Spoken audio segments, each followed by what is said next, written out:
আসসালামু আলাইকুম।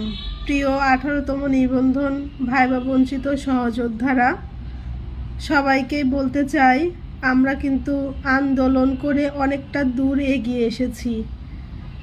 এতদিন ধরে কোনো ব্যক্তি বা কোনো প্রতিষ্ঠান আমাদের পক্ষে কথা বলে নাই, কিন্তু গত দিন কিন্তু দুইটা প্রতিষ্ঠানের পক্ষ থেকে আমাদের মাঝে এসে তারা বক্তৃতা করে গেছেন এবং আমাদের পাশে তারা থাকবেন। আমাদের যৌক্তিক আন্দোলনে তারা পাশে আছেন এবং থাকবেন বলে তারা আশ্বাস দিয়ে গেছেন।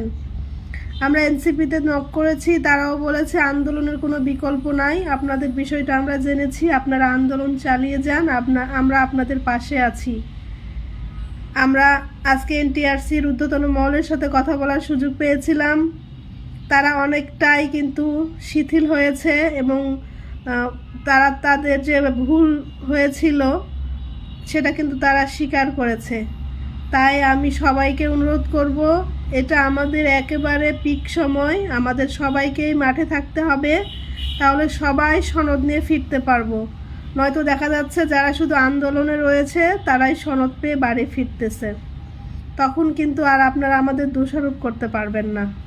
তাই সনদ যার যার দরকার সবাই আপনারা মাঠে আসুন, আর 1 থেকে 2টা দিন আপনারা গণজোয়ার দেন। 22 তারিখে যেমন এসেছিলেন ঠিক এরকম একটা জোয়ার দেন, ইনশাল্লাহ সবাই সনদ নিয়ে ফিরতে পারবো।